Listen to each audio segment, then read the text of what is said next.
अब वो अपने स्वभाव से सोचकर दुखी हो रहा है, तो अब ये उसका कर्म है, उसका भोग है, उसमें हमारे द्वारा तो कुछ नहीं हुआ ना। बस ये बात समझ। इससे गुरुजी कोई पाप तो नहीं लगे? नहीं, क्यों ऐसा क्यों? तो अध्यात्म को अच्छी तरह से समझना है। आपकी धर्म मर्यादा के विपरीत जितना सहन किया जा सकता है उतना तो ठीक है।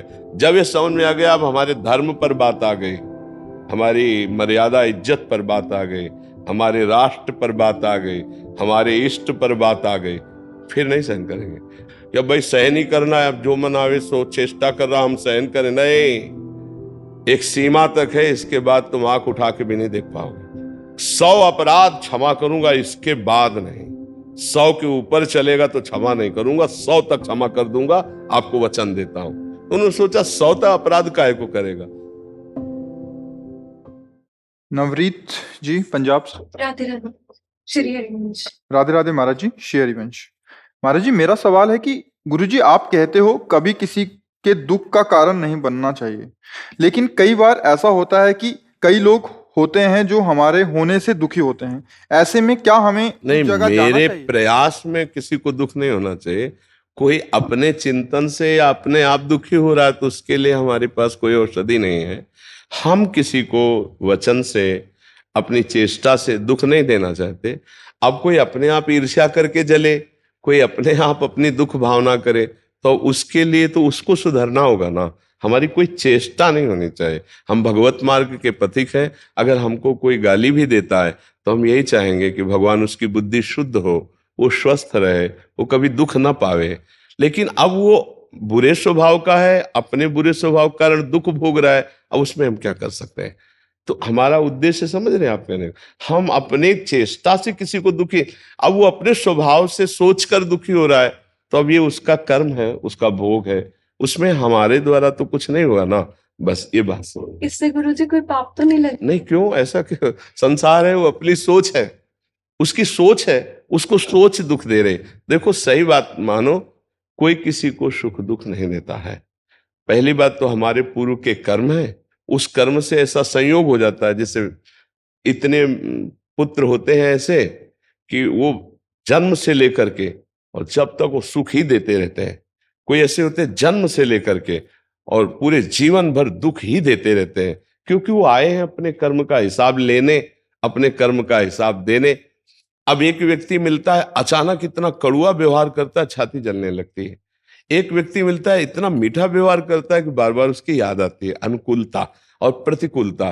तो उस व्यक्ति से हमारा कोई कर्म का संयोग है, वो मृदु व्यवहार कर रहा है, कोई कर्म का संयोग है, कटु व्यवहार कर रहा है। ये कुछ कर्म की ऐसी लीलाएं होती हैं और कुछ स्वभाव की लीलाएं होती हैं। एक आदमी है जो सर्पवत स्वभाव का है, चाहे जितना आप अमृत भरे वचन बोलो, चाहे जितना व्यवहार करो, वो विष ही उगलेगा। वो अपने स्वभाव के अनुसार व्यवहार करेगा, कड़ुआ ही व्यवहार करेगा। तो अपने को कोई कड़ुआ व्यवहार करे तो दुखी नहीं होना, सह जाना है। अपने से कोई कड़ुआ व्यवहार किसी के लिए करना नहीं है। ये हमारा अध्यात्म शिक्षा देता है। इसी में बहुत आनंद रहता है। अगर हम ऐसे व्यवहार में देखें तो प्रतिपल लड़ाई झगड़े की संभावना है। नहीं, आप देखो घर गृहस्थी में नहीं, अगर सहनशील नहीं होगे तो आपकी गृहस्थी भी ठीक से नहीं चल पाएगी। तो हमको सहनशील होना है। दूसरा हमारे साथ कड़ुआ व्यवहार कर रहा है, भगवान देख रहे हैं। यदि मेरा कोई प्रारब्ध भोग है तो मैं सह रही हूं, तो वो नष्ट हो रहा है। और अगर प्रारब्ध भोग नहीं हो, मैं सह रही हूं, तो उसका सुधार होगा, वो भगवान करेंगे। हमको बहुत सावधान रहना है, हमारे द्वारा कोई कटु व्यवहार ना हो, ऐसा प्रयास करना है। अगर हो जाता है तो हम फिर उसका सुधार करते हैं, पर प्रयास करना है। एक चीज और ध्यान रखनी है, सहने की एक सीमा होती है। अगर कोई सीमा उल्लंघन करके, तो फिर या तो बड़े जनों का सहारा ले या कानून का सहारा ले, फिर उस समय क्षमा काम नहीं करेगा। नहीं, एक क्षमा की एक सीमा है। गृहस्थी में, शरीर की मर्यादा में एक सीमा है कि कोई उल्लंघन मर्यादा का कर रहा है तो एक सीमा तक, सीमा के आगे आगे तो तत्काल बड़ों का सहारा, कानून का सहारा तत्काल, उसमें फिर क्षमा नहीं। नहीं तो आज क्षमा कर दिया, कल वो और उपद्रव करेगा।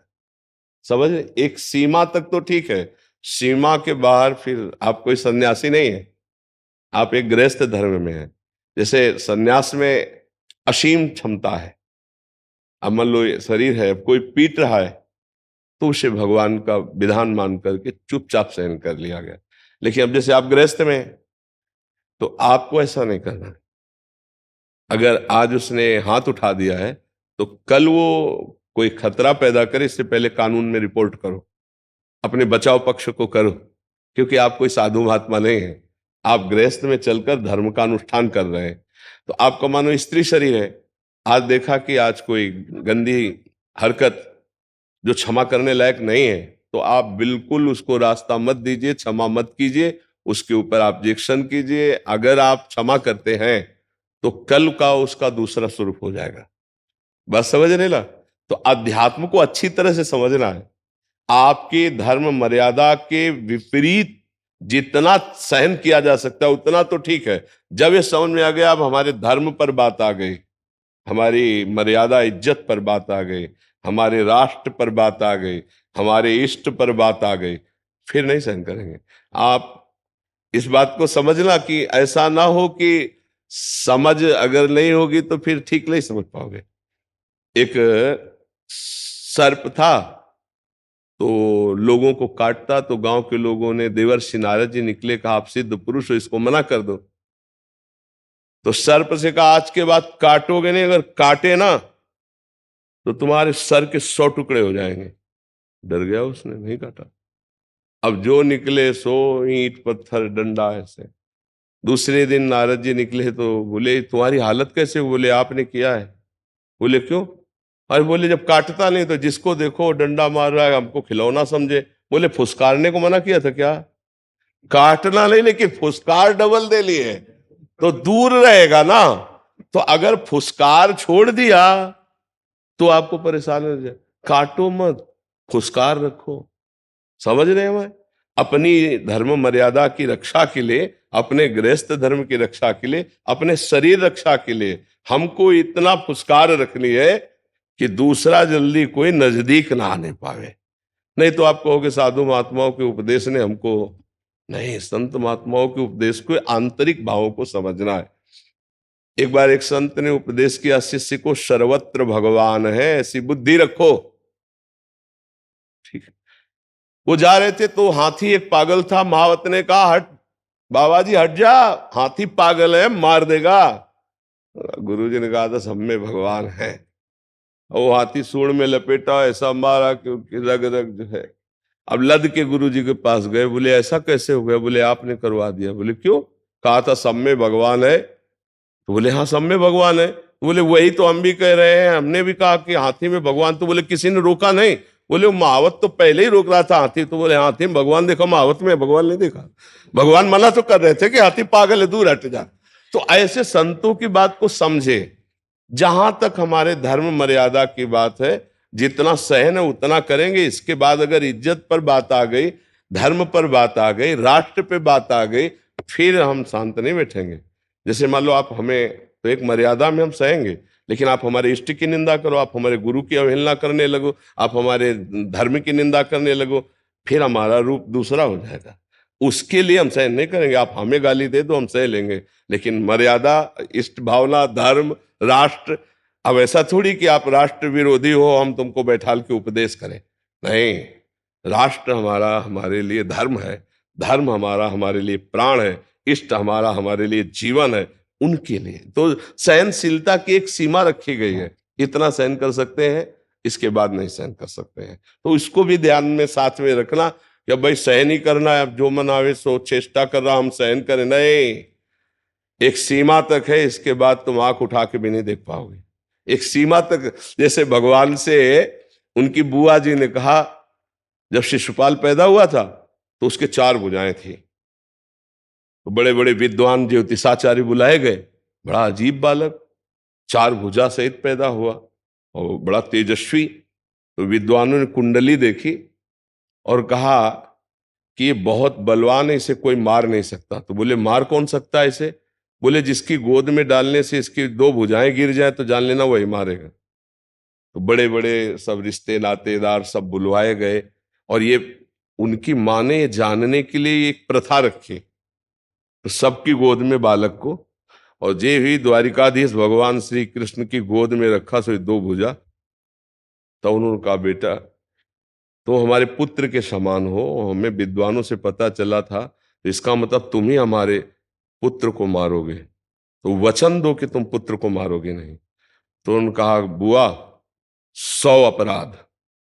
उन्होंने सोचा 100 अपराध करेगा काहे को, 100 अपराध क्षमा करूंगा, इसके बाद नहीं।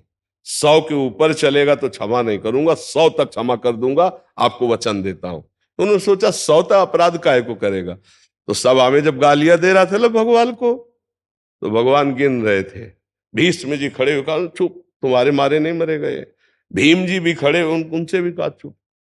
और इसके बाद का, सावधान शिशुपाल, अब तुम 100 पर पहुंचने वाले हो। तो उसको क्या पता था, वो तो सुदर्शन चक्र के द्वारा। तो ऐसे भगवान ने भी 100 की मर्यादा रखी थी ला, ऐसे एक मर्यादा रखने की, बस सावधान, इतने तक तो ठीक, इसके आगे ठीक नहीं है। समझ पा रहे जी।